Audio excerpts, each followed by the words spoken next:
T-minus 10, 9, 8, 7, 6, 5. All three engines up and burning. 2, 1, 0, and liftoff. 1, 2, 3, 4. You're listening to The Twisted 10, bringing you original and unique, host-created top 10 lists, recorded live in world-famous Cocoa Beach, Florida, with hosts Tach Van Sickle and Adam Poston.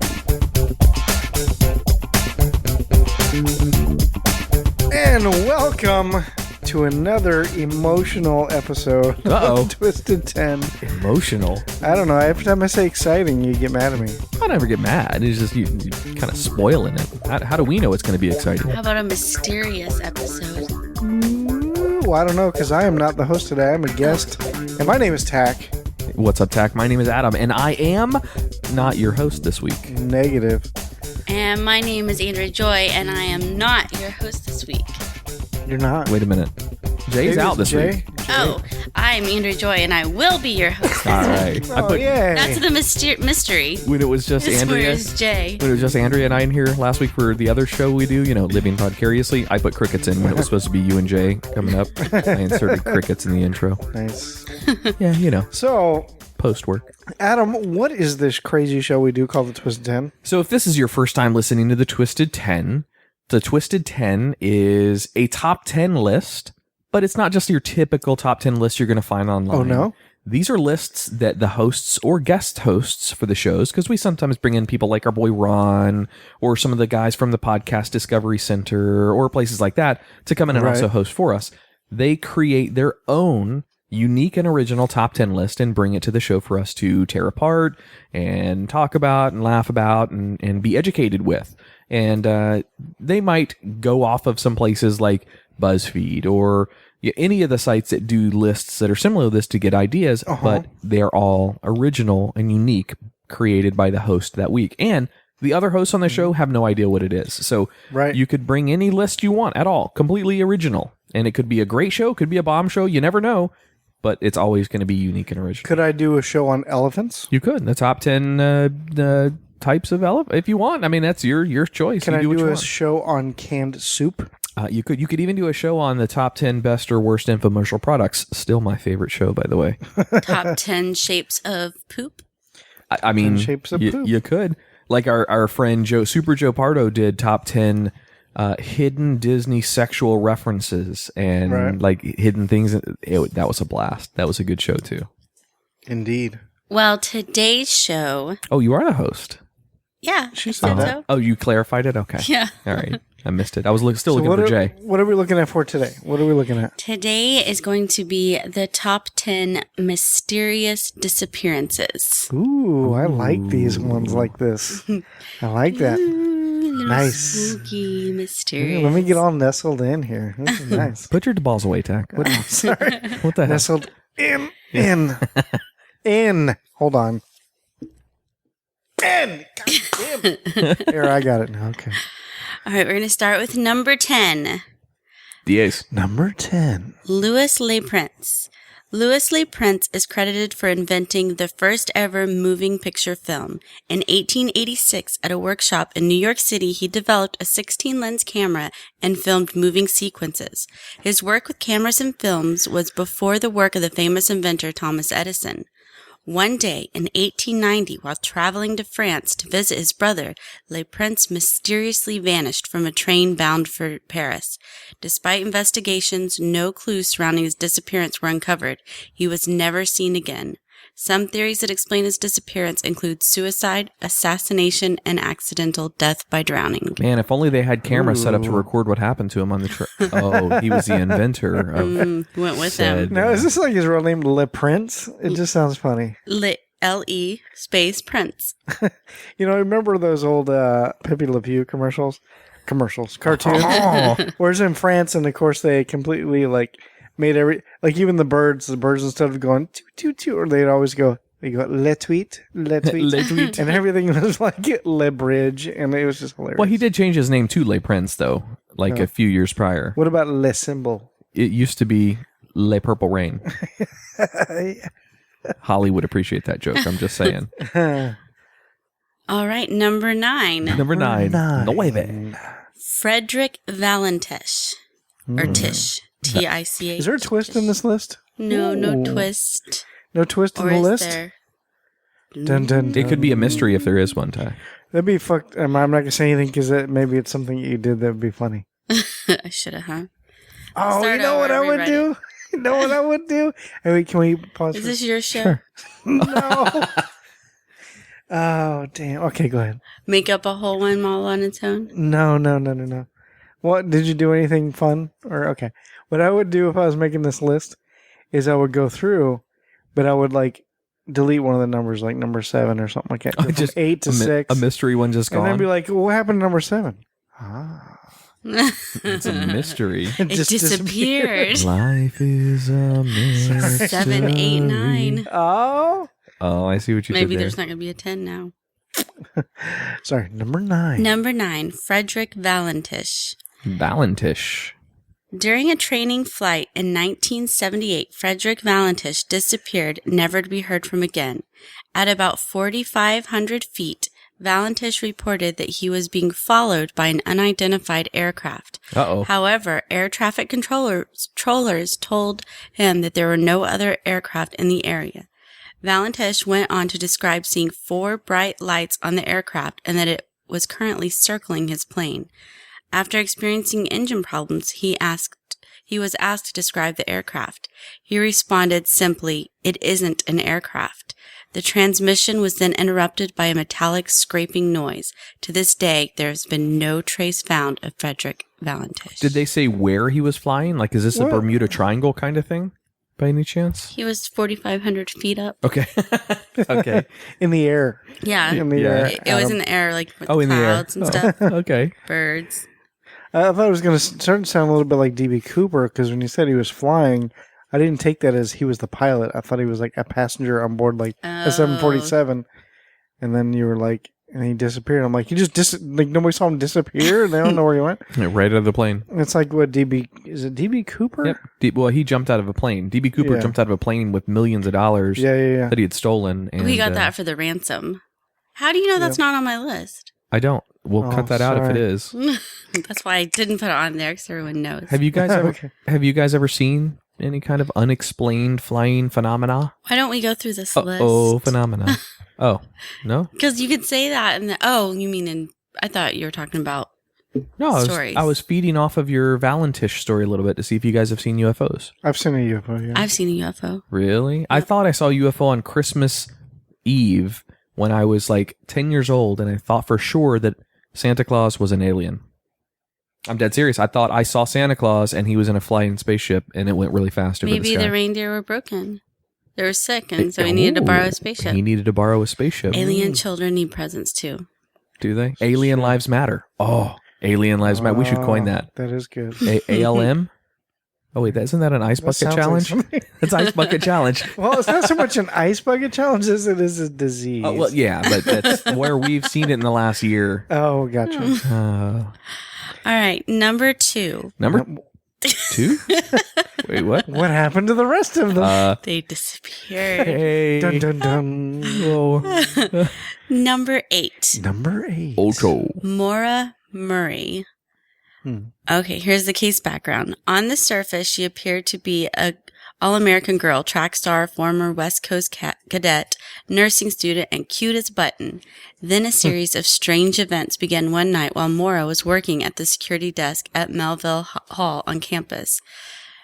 This was on a Thursday, February 5th, 2004. A shift manager found Maura at her desk in a catatonic state. All she would say was, "My sister."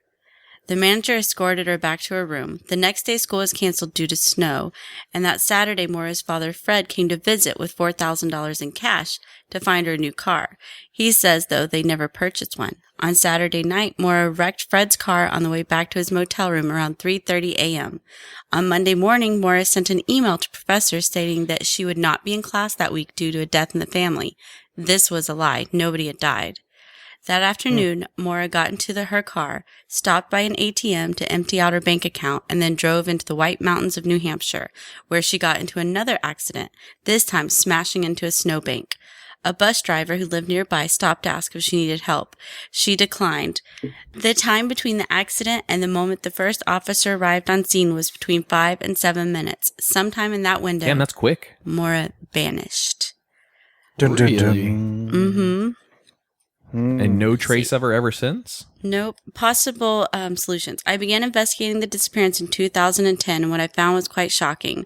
Maura was not the angelic young woman presented in early media reports. At the time of her disappearance, she was in trouble for credit card fraud and identity theft. Uh-oh. She left West Point in the middle of a judicial inquiry that was launched when she stole makeup from the commissary at Fort Knox. And she had been having an affair with her track coach and sometimes told him that she wanted to run away and start a new life.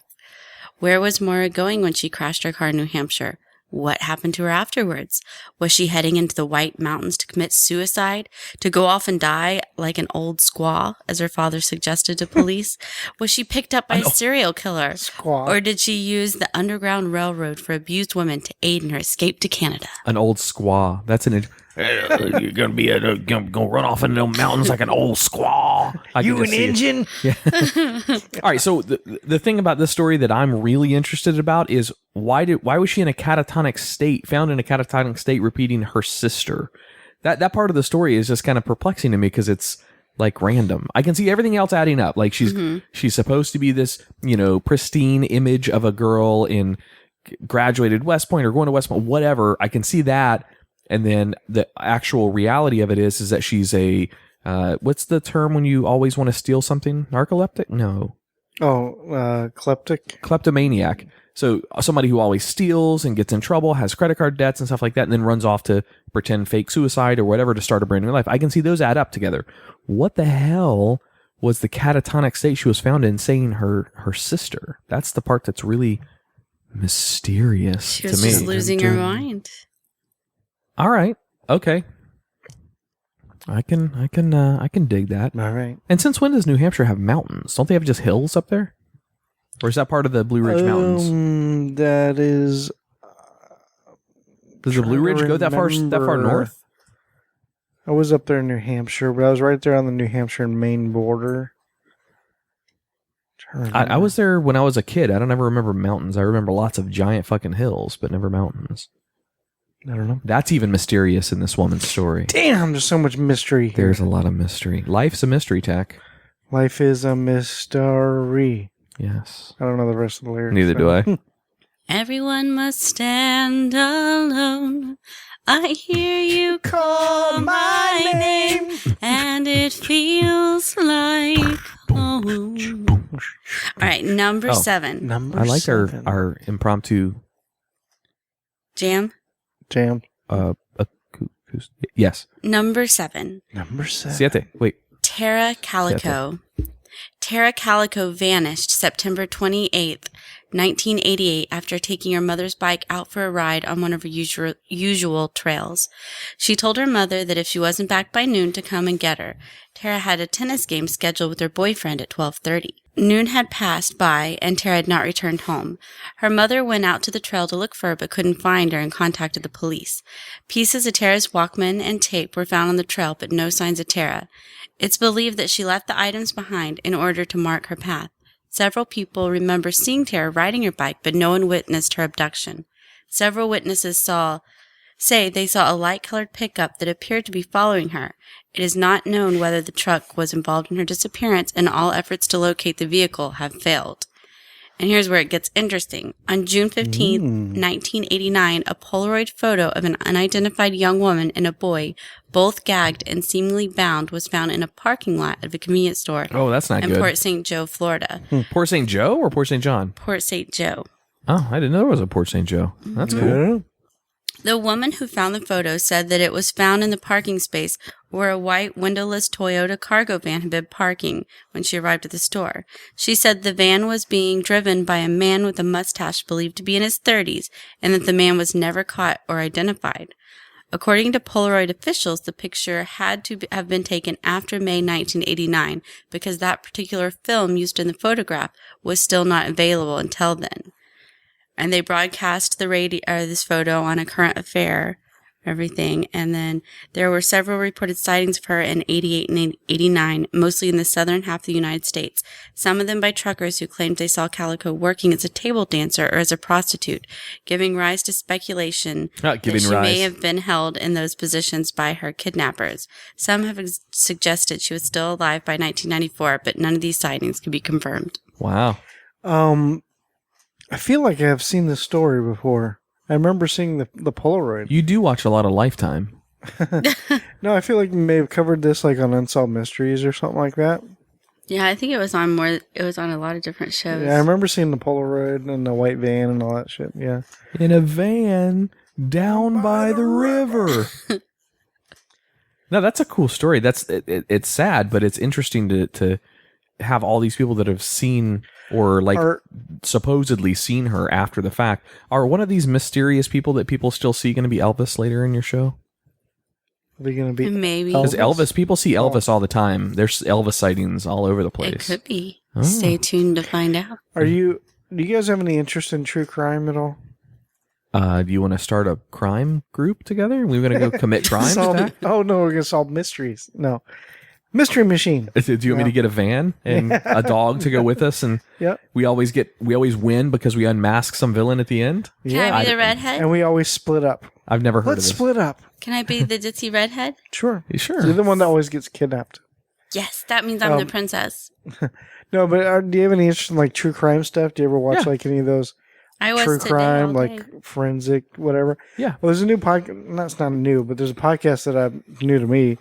It's been out for about a year that I'm obsessed with lately, and it's called My Favorite Murder. I saw that. That was one of the recommended podcasts for me from Google Play, actually. Yeah, it's like in the top 10 all the time now. Sweet. And it's like these two women, and they're both obsessed with like murders and true crime and stuff like that. And so they're hilarious, and it's a really.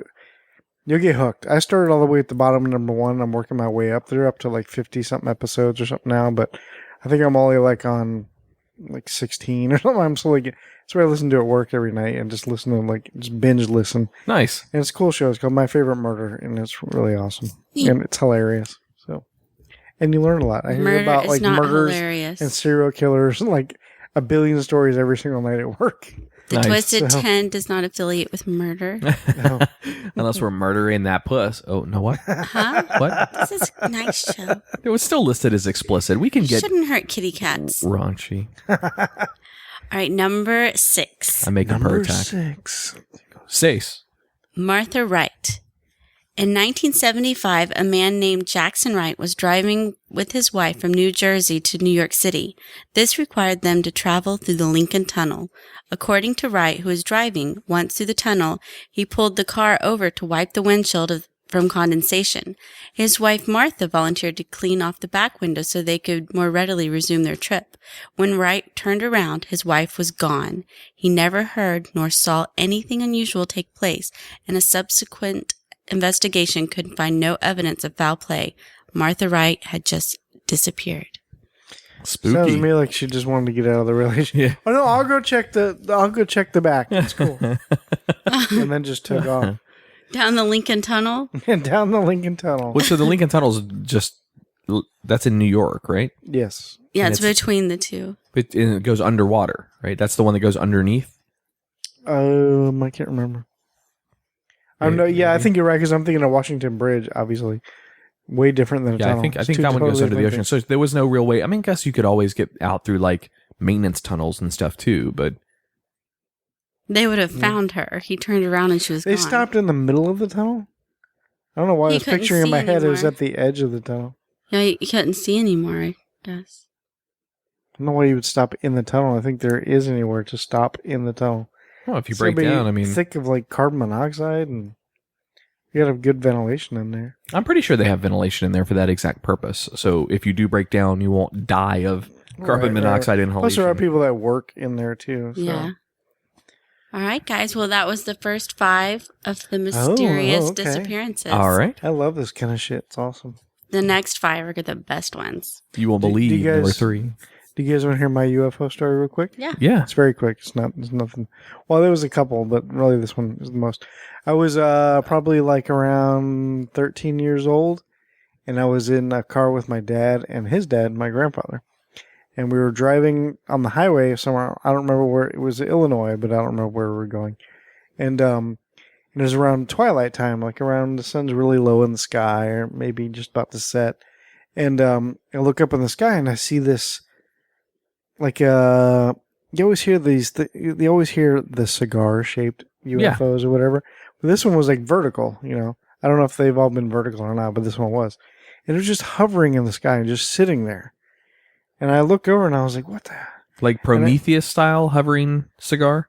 I don't remember The movie Prometheus? I know I don't remember. Oh, sorry. And so I asked my dad and grandpa. I was like, "What is that over there?" And they looked over at it and they were just like, "Huh." I don't know. And they went right back to talking, and I'm like, are you fucking, like, why is there no interest? By aliens here. You know, it's like, and that was it. And then eventually we drove away to where I couldn't see it anymore. And Had they given you any pills before the road trip? I don't remember. Ooh. So that's one of my quick little UFO stories. Okay. Cool. Awesome. Sorry. That's fine. He got to tell his. Did I? I didn't tell a UFO story. Who told a UFO story? I didn't tell you UFOs. Somebody told a UFO story. Tach, you all right, buddy? Because you said, "Do you guys have any UFO stories?" And I was like, "Yeah." And then you were like, "Well, he told you." I didn't tell a UFO story. Oh my god! Yes, he did. Didn't You he? also said big boy in the last episode. I don't remember him telling one. He did. It was really quick. It was like a minute. Do you have a UFO story? I do, but I didn't tell it. Tell me. Like, don't tell the whole I forgot story. it already. All right, my UFO story you'll get after the break. Ooh. I swore you already did one. All right. We'll be back.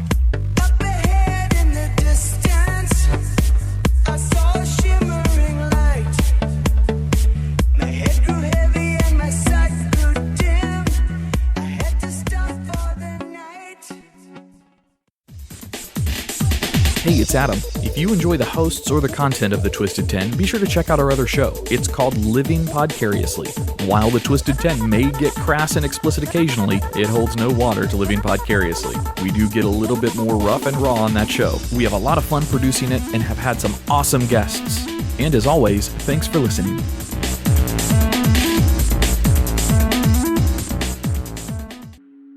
DJ Gil Lugo is bringing back the old school. Just a castaway, an island lost at sea.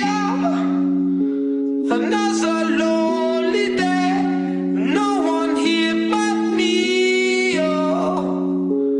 More loneliness than any man could bear. Rescue me before I fall into despair. And welcome back to the Twisted 10 of Mysterious Disappearances. Our first 5 were number 10, Louis Le Prince, number 9, Frederick Valentish, number 8, Maura Murray, number 7, Tara Calico, and number 6 was Martha Wright. Martha Wright. And you were going to tell your story. Your UFO story after the break? Oh, no. Oh, yeah, goddamn. I did tell my UFO story. Tach was right, because it was Santa Claus. Oh, yeah. I did tell it. Thank you. Can I stay in? I mean, I told it. I thought it was a nice short one. Wait, what are you talking about? Huh? So, Andrea, can you tell your quick little short, or you want to save it at the end of the show? Well, I was a little girl, and I was spending the night at my cousin's house, and we were laying in bed, and where her room was, I could see down the hall into the living room, and I woke up, and I saw these colorful shapes. There were 2 of them. They were different shapes together. Oh, you told me about Float this. in, and Yeah. her feet were sticking out of the covers. They were hovering over her feet, looking at her feet, and I, like nudged her. I was like, Kelsey, wake up. Something's looking at your feet. And she remembers me doing that, but she didn't wake up. And I was too scared, didn't know what to do. So I just pulled the covers over my head and prayed to God they'd disappear. Aliens have foot fetishes, Tach. In case Sounds like it. They were looking for I the... remember you told me that story, and I immediately jumped online and started searching shit like that. I couldn't find anything. It's because I'm the only one that's ever really seen it. Apparently. she got the freak aliens, just like feet. It's Yeah. weird. At least there's no anal probing. Or they're done with vajankles or that. whatever they're called. Yeah. The vajankle. Yeah.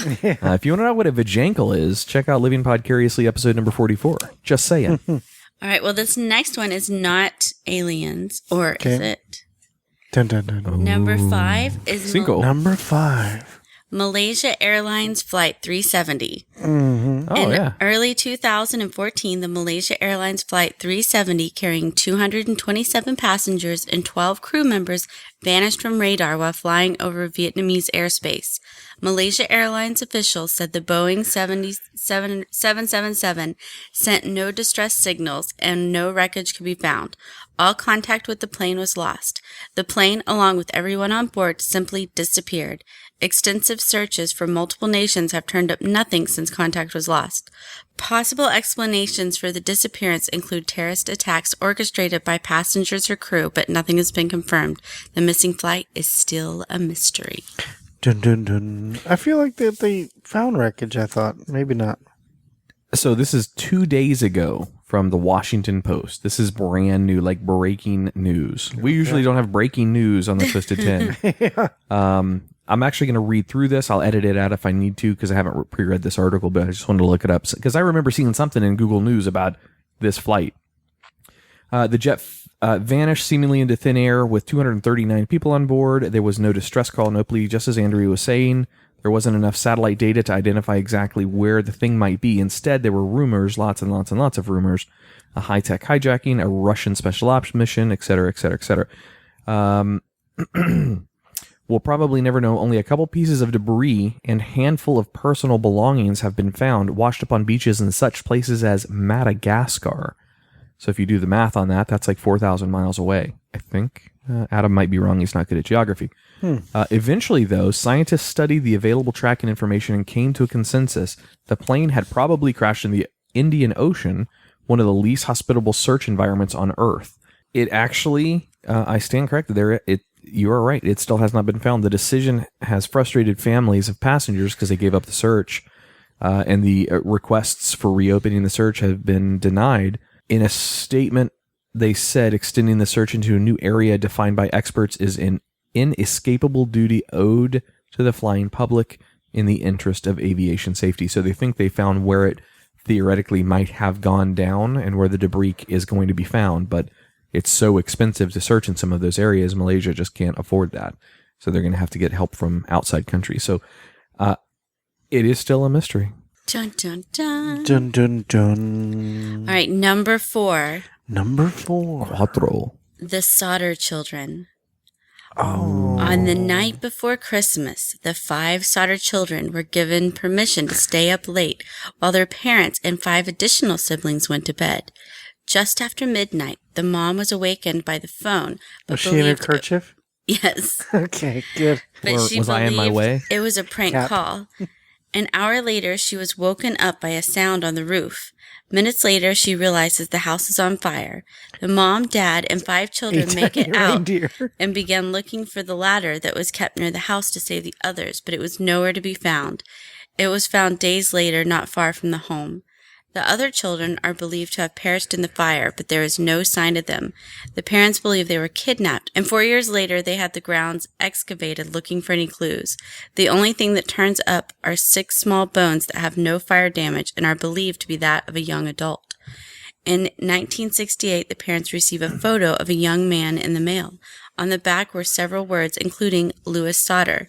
The man was never identified, and the parents died believing he was their missing son. Aw. To this day, no one has a clue to what happened to the Solder children. So how many went missing? Was it 2? 5, right?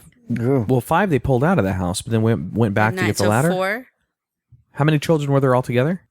It was the night before Wait, Christmas. no. The They did 5 start off that way. That's all I kept hearing.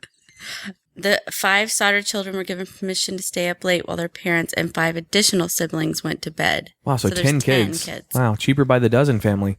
Holy crap, that's a big family. That's only 10, that's not 12. Well, plus the parents.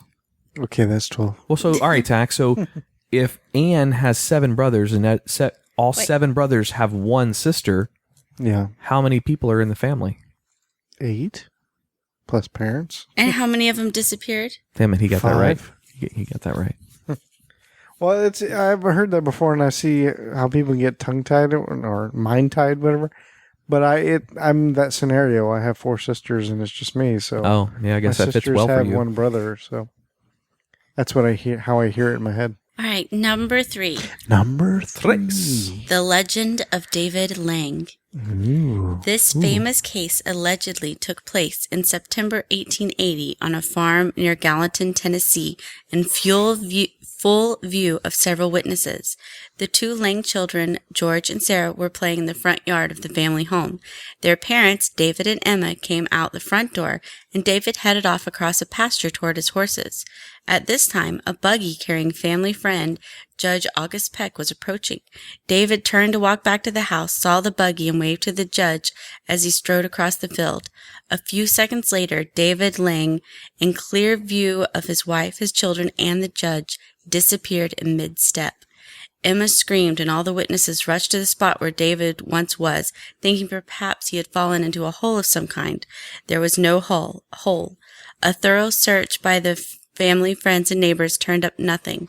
A few months after the unexplained disappearance, the Lang children noticed that the grass on the spot where their father vanished had turned yellow and wilted in a circle measuring about 15 feet in diameter. 15 or 50? 15. 15 feet.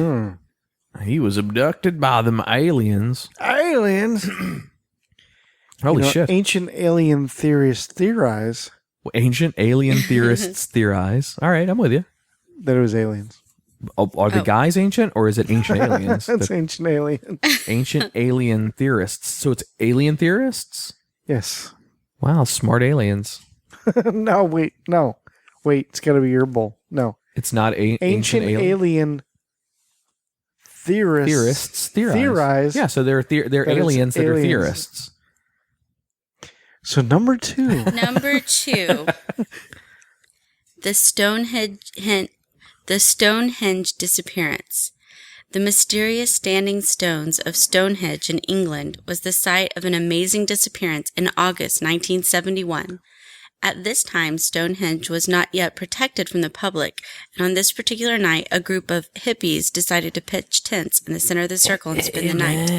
Yeah, that's gross. They built a campfire, lit several joints of pot, and sat around smoking and signing.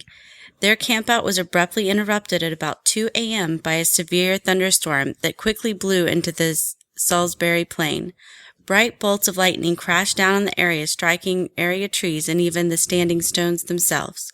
2 witnesses, a farmer and a policeman, said the stones of the ancient monument lit up with an eerie blue light that was so intense that they had to avert their eyes.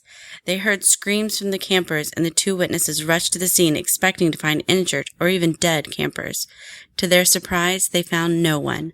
All that remained within the circle of stones were several smoldering tent pegs and the drowned remains of a campfire. The hippies themselves were gone without a trace. And some dirty hippie dreads were found. No, what I was doing there. And the smell of that fucking... Itsy Bitsy Spider? No, well, kind of. You said it, I think it was supposed to be singing. You said all they were doing is rolled a couple joints and were smoking and signing. So I'm trying to do sign language to Tach. What the hell you were doing? That's not sign language. Because it was, I know. Look, I don't know sign language, but I was trying to. He just said, fuck me. That's like that guy that did the fucking signing for. What was that, a couple of years ago? That was somebody's funeral or something like that. Yeah, and a guy that just absolutely out of nowhere said, "Oh, I am an expert in signing." Went up there and just did all these hand gestures that meant nothing at all for the. That's awesome. And now I lay me down to sleep. Whatever. Yeah, you said smoking and signing, so I'm trying to figure out. I think it was supposed to be singing. But hey, hippies might sign. Peace. I don't know. Hey, you know what? That's all they were doing. They were just a lot of peace signs. Peace, man. So these hippies, good riddance as far as I'm concerned. No, They were sitting around Chilling. inside Netflix and chill. Netflix and chill inside Stonehenge, and then you said this is before it was protected by the. Yeah, anyone could public. just go there. Yeah. 1971, you said, I think, right? I don't think it was that recent that you can do that. So, who witnessed this happen? A policeman Why was And a a farmer? policeman there? driving around, Just checking it out. hey, There's a bunch Farmer of Fred, hippies you want to camping. come with me? Yeah. The coolest part is They when had left the bar. when the Stones. Because when they walked in, when the police officer and a farmer walked into a bar, they decided they were going to go to Stonehenge afterwards. So the Duh. the Stones began to glow blue, and then all the hippies were vanished. No, there was a storm. The lightning was striking the trees, and it struck that. So when the lightning bolt hit, it was all this so bright blue they had to cover their eyes. So let's get this straight. A bunch of hippies were in a field, smoking pot, getting stoned off their ass. Started to rain, and then everybody wondered where they went. Is that really what's happening here? No, there was lightning strikes Lightning right next to struck them, them. too. Get out of the storm, man. We got to get out. It's the best Cheech and Chong I've got. Oh, I am Cheech. No, French. I had no clue you were trying to do Cheech Marin until you said that. Ooh, bah, man. Are you all ready? So they were all struck by lightning is basically what happened. Yep. And disappeared. Ooh, wonder what dirty hippies Pink smelled like mist. after they got. Simultaneously combusted Gross. or something. They were abducted by aliens. Oh, yeah, that's right. And the, Eerie blue light. They all disappeared. and the aliens put them in a big rolling thing and smoked them. And like, oh, these human hippies are good, man. That's the best Cheech I've got. And the number one on my Number list, one. Uno. mysterious disappearances, is Yeah. the Eskimo village. Ooh, what's that? In November 1930, Joe LaBelle, a Canadian fur trapper, snowshoed into the thriving Eskimo fishing village situated on the shores of Lake. What's funny? What is a Canadian fur trapper? It sounds like one of the... An animal has fur. Fur doesn't just go scurrying across the ground. It needs to be attached to an animal. It does in Canada. No, it sounds like one of those things. Like, you know, my girl wanted me to do lure last night. She wanted me to do the Canadian fur trapper. Oh, it's I'm a like, sexual oh my position. God, what is that? What? Oh, here's a big one. Got it. Say your Canadian voice. Oh, a Canadian fur trapper just caught me, and I lost the rest of the whole story because I was giggling my ass off. I It sounds like a apologize. sexual position. That's gross. Okay, wait. All right, so he's walking into this fishing village. Yeah. Get that fur. LaBelle was greeted with an eerie silence. He thought this was very strange because the fishing village was a noisy settlement with 2,000 Eskimos milling back and forth from their kayaks, but there wasn't a soul about. LaBelle visited each of the Eskimo huts and fish storehouses, but none of the villagers were anywhere to be seen. LaBelle saw a flickering fire in the distance and approached it gingerly, sensing What'd you call me? I was going to say, isn't that your word? Sensing something evil was afoot on this moonlit night. Upon the fire was a smoldering pot of blackened stew. To make matters more mysterious, LaBelle saw that not a single human track had left the settlement. LaBelle knew something bizarre had happened to the 2,000 people, so he ran nonstop to the nearest telegraph office and sent a message about his findings to the Royal Canadian Mounted Police. The Mounties turned up hours later and were too baffled by the mass vanishing act. An enormous search party was sent out to look for the missing villagers, but they were never found, and the search party unearthed some strange findings. All the sleigh dogs that had belonged to the Eskimos were found buried 12 feet under a snowdrift at the perimeter of the camp. All of them had starved to death. The search party also established that all the Eskimos' provisions and food had been left in their huts, which didn't make any sense at all. Then came the most chilling surprise of all. The search party discovered that all the Eskimos' ancestral graves were empty. Whoever or whatever had taken all the living villagers had also dug up the dead as well, even though the icy ground above the graves was as hard as iron. Later, on that unearthly Later, on that unearthly silent night, the Mounties watched in awe as a strange blue glow lit up the horizon. The eerie radiance was not the northern lights, but seemed steady and artificial. As the Mounties watched, the light pulsated, then faded. All the newspapers of the world reported the baffling disappearance of the 2,000 Eskimos, although many believed that a rational explanation would eventually come to light. But the mass disappearance is still unsolved. Oh, wow. That's a lot. It's interesting. Do you want to do some role playing with me for a minute? Sure, I'm game. Right. Okay. Can I be the fur trapper? No. So we're going to be police officers. Okay? All right. I'm going to be the old school police officer's been around a while. I'm getting too old for this shit. And you're going to be the young new rookie. Okay. But you're Mounties. We're Mounties. Do we have to speak Canadian-ish? Yes. Okay. I don't know how to speak Canadian. I'll be the dead Eskimo dogs under the snow. Okay. Okay, so here we are. We're on the scene. Okay. All right, I'm ready. Okay, so and what's your name's going to be Johnson? Chip. Oh, perfect. All right. And then when you go to talk to me, just make up something. Okay. Make up a name for you? Yeah. So, Chip, Hey. get over here. Okay, boss, let's do it. Okay, so I don't want to sound like the guys from Safe Touch, though. Sorry. So, from what we're told, everybody has just disappeared out of this town. Right, boss. I know. It's amazing. Did you check all the houses? They call them igloos, boss. Sorry, did you check all the igloos? Yeah. Did you check? Did you check where the dogs were? There's no dogs around here. Okay. Did you? That's the weird thing. There's no dogs either. There's no tracks. Okay. There's no trails, boss. There's nothing. I don't know. Let me think. Let me think here for a minute. I got it. Check all the graves. Check all the graves. What graves? The Eskimo graves? No, the ancestral graves Oh, that have been around for a few hundred all right. years. All right, here, give me a second. Dig all those up. Give me a sec. Holy shit! Hey, boss, get over here! Look at this! What is it? They're empty! They're all empty. Yeah, boss, they're empty. I don't know what's going on. They're empty. Why the fuck would they dig up? How do they know the graves are empty? Like, I found when do you get to that point? I also found the dogs, boss. There were holes. They walked over to the graveyard and there were holes there. Oh, they were all And dug it's up so out of there. hard. It's like iron. So something forceful had to get under there in the ground to have I got you all the now. holes by the graves. I just wonder where you get to the point to where, like, well, let's dig up the graves. Like, why? Like, well, they could be in there. Like, I doubt that. Yeah, no, boss. Are we back in character? Oh, I know. I'm done with that. But Oh, keep going. I hadn't named you yet. Oh, okay. Oh. So, Boss, so all right. All the dogs are gone? Boss, the dogs are gone too. I found the dogs. The dogs are underneath the snow. There's one right there.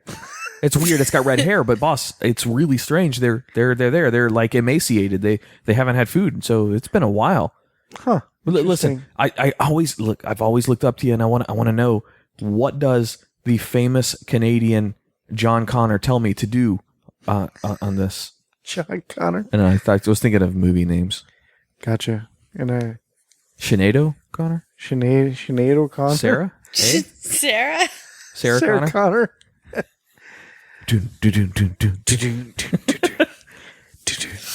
Boss, I don't think those Eskimos will be back.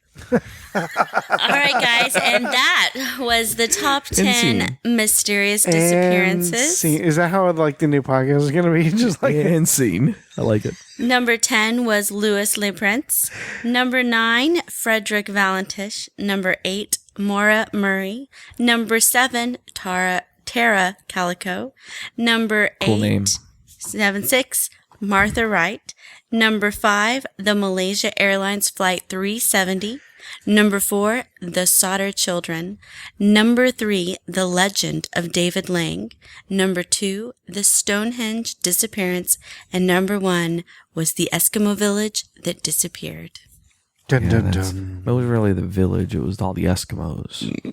And some weird fur trapper dude. The Eskimo village people and their dead relatives disappeared, And And the leaving dogs. behind their starving And the dead dogs. malnourished dogs. Okay. No, they found them. And the fur trapper. I still love that. I'm going to look up later what Let's fur trapper get is. out of here and let's all do the Canadian fur trapper. Yeah. Tonight. Andrea, you want to do the Canadian fur trapper later? Not if it involves the dogs. No. Come on. I'm not a freak. Well, maybe. So good list. Yeah, that was a great list. I love little mysterious things like that. We It's should awesome. add in some like mystery sound effects in the background and You stuff. should do like the theme from Unsolved Mysteries.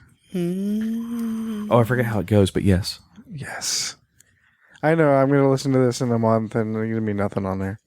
And I'm like, dude, why didn't you? There's going to be half the shit's going to be you like looking for a phone. Yep. That's why I'm like, do I you do need better help at editing than that. Like, there's so much When crap I'm- that you say you'll do that When never I'm happens. doing, well, now it's funnier to leave stuff in that we say we're going to cut out than it is to cut it out. I know, but we'll see be things like, hey, can you make sure you take that out? Oh, yeah, no problem. And then you listen to it like, there it is right there. Thanks a lot. There it is. Oh, my God. I do it all the time, or else they have a stupid laugh that's like, and I'm like, really? You couldn't have taken that out? Or if I re-say a sentence because I messed it up, I redo it for a reason. Yeah, I assume that even he does that. He'll go, try that again, and he'll leave that in there. But like, I catch most of those. yeah. I do catch most of them. Well, I'm not saying you have to get rid of those, but I just assume you restart it again to delete that later. That's why I assume. So, All right. how do we? How do people, if they want to talk to us, They can send us an email to.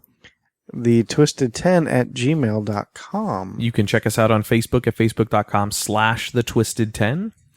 Podcast Radio Network on Tuesday nights Tuesdays at 8 o'clock. Yep. I thought And we there was appreciate John something Sweeney else. for putting our shows on Podcast Radio Net. We had a really, really good 2016, and we are looking forward to 2017. And maybe Jay won't mysteriously disappear next week. That's right. Doo-doo-doo. Next week is Adam.